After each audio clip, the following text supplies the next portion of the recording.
Hey guys, welcome back to my channel. This is me, Crayton here, aka Born Fashion. I have my special guest, Tashima Dancy. Hey. And this is Selfie Sunday episode 58. Thank you for joining me. I had her planned for 60, but I was like, let me just get this out the way because everybody else was like, it just wasn't aligned. And I was like, this is a conversation I feel like I need to have now and sooner. So thank you for coming. Yes. You guys are fine. Thank you. Good morning. So we're gonna start off with our weekly reflection. My weekly reflection this week, I give myself a, what was the goal? Oh, all white, practice of religion.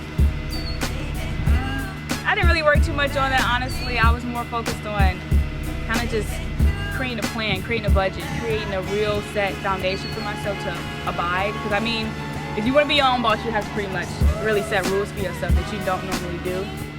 So I extendedly made a budget sheet. I'm gonna probably review that today and go over that and actually add in the things that you swipe, or spend. I keep all my receipts, so that's kind of like, all right, let's see how that looks, what you've been doing, you know what I mean? Especially when it reflects how much money you really made.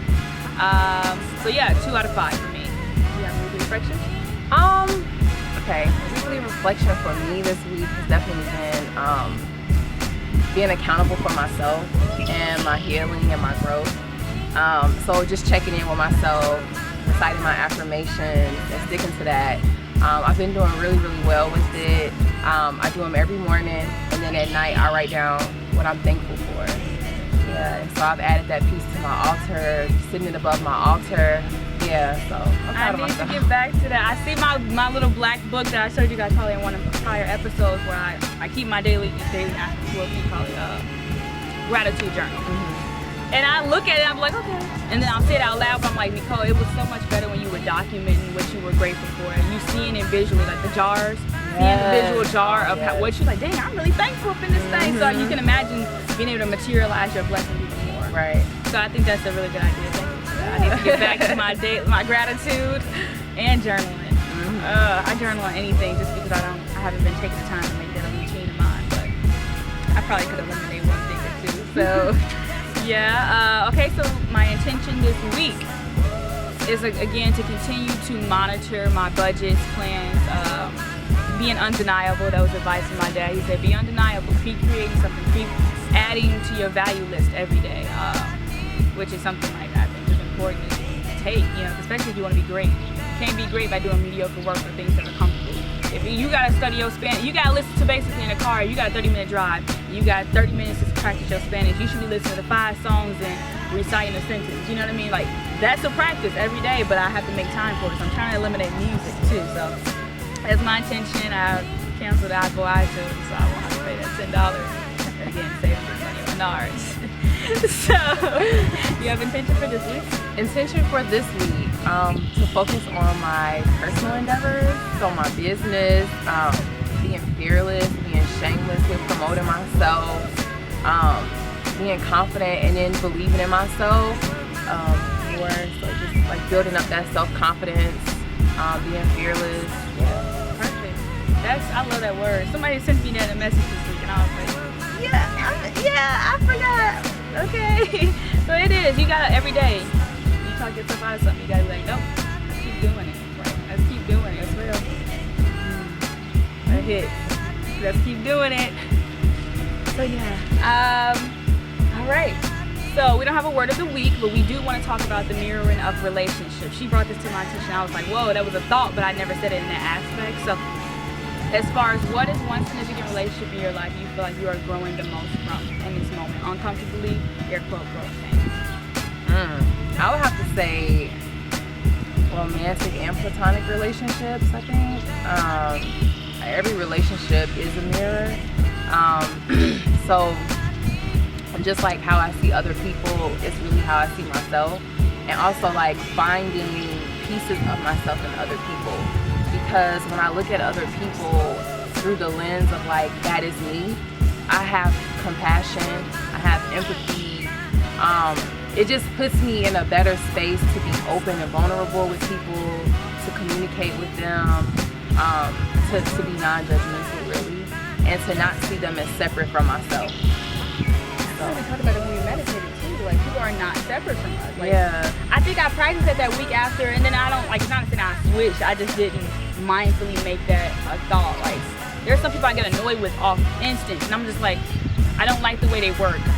I have a really, really weird way about how I work with people, so I think that's probably been my biggest mirror, because you know, you spend time there at your job. So I'm just like, oh, why are these people? Like, I had a boss that he wasn't my boss, but he was a boss, and I was like, didn't like him. Like, I had to let him know this is not how you're gonna treat me.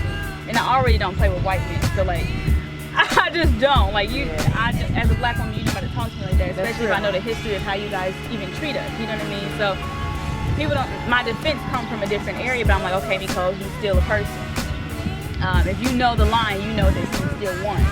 So just a limit, even me putting myself into one category. No, I feel like I'm not like a here to a white man or a white woman, you know, but I still have respect for what they are, you know, the gender of what they are, the oneness of what they are. So I do have compassion when having those conversations, but it is still an uncomfortability that I have to get used to, because most of the time it's been engraved anyway, not from my personal experience of white separation or Hispanic separation. It's all conditioned.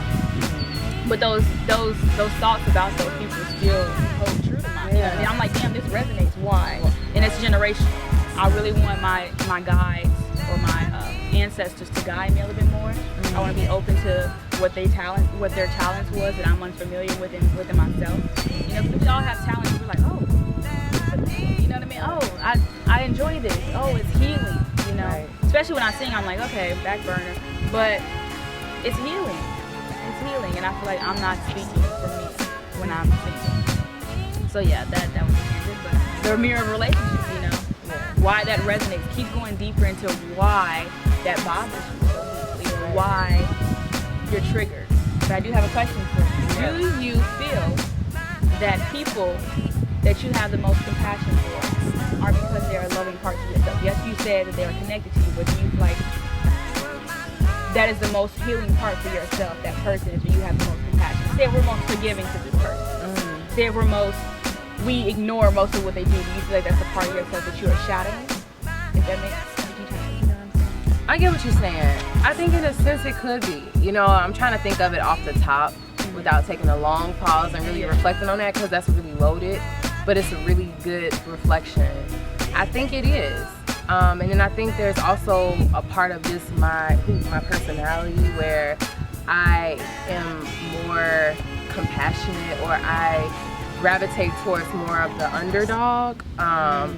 Yeah, I'm just like that. So I'm very poetic justice. I'm very social Captain justice. Saver. You know what I'm saying? Yeah. So I resonate with, you know, people who are in lower states, I guess, or just the underdog. Yeah. So I think that is a reflection of my character. You know, because I empathize, I feel, I'm a feeler. I'm very like, I can, you know, I don't know, I'm nurturing. So I think that is a reflection, you know, it comes out of me because that is a reflection of like my character. So character reflection, I'm like, yeah, I've been there. I'm like, dang, I love the people I feel like I gotta say, and I'm like, Nicole, or okay, here's an example. I love gift giving. You don't have to tell me. You can say something in my mind, like you can mention something about want to try something. I'm like, ooh, next time I see you, I'm gonna read that. It's just a thought, because most people, when they say something like that, they're not gonna do it. Sometimes people are doers and don't, you know what I mean? But like just little things like that, some people appreciate and give it to them instead of like taking. Like I would prefer all my money to be given to me, you know, so I can just chill. Right. But you know, I know that I'm gonna go out there and manifest it. So the reflection is we're not gonna go into what I was about to go into. I was about to talk about gift giving, and maybe I want to receive gifts. Maybe, you know what I mean? So I don't know. Like I was thinking, like, is that something I like prefer, or I'm used to doing because somebody else did it to me? So, or maybe you're just a generous person. Maybe so. I always look at it as like I don't do it for nothing back, but I do it because I love that feeling of like someone receiving exactly what they want. Maybe that's your love language. I don't know if that is a love language. Yeah, gift giving. Mine's back. I'm not a taker. Do you have issues with receiving in general? No, now I've made myself very open to it. I'm like, you know what, I've made it a point to stop denying. Even when you say compliments. You know, people say, oh, I'm like, Nicole, you look good. Yeah. Somebody said something, they saw that. Yes. You know? Yes. Especially when you come out there intention in the house. Like, why are you even playing yourself out in public? You come out intention to show out. So, or I mean, if you did, you know, make that point. It's important. Yeah. So love languages is another thing that I feel like are a reflection of how we maybe are triggered or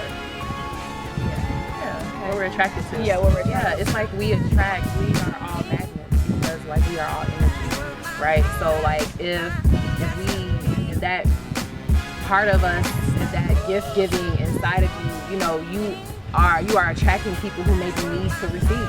Yeah. You are attracting people who need gifts and they don't even know it, but they need something. They need those memories. Those are like little memories because all my gifts are very personal. Like I intentionally either write notes or I leave something in there for you to know I thought about you and you need this for your next part.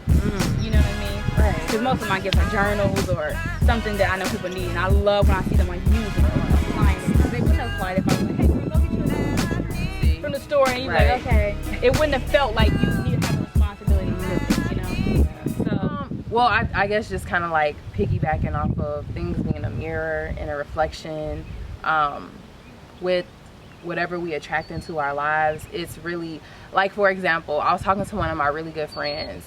And she was like, oh my God, I keep attracting, or, you know, I'm so tired of all these fuck niggas or whatever. Oh, excuse my language. No, I don't all these fuck boys. Fuck niggas sometimes. All these, you know, like, just dirty dudes or whatever. Yourself? Hi. My name is Tashima.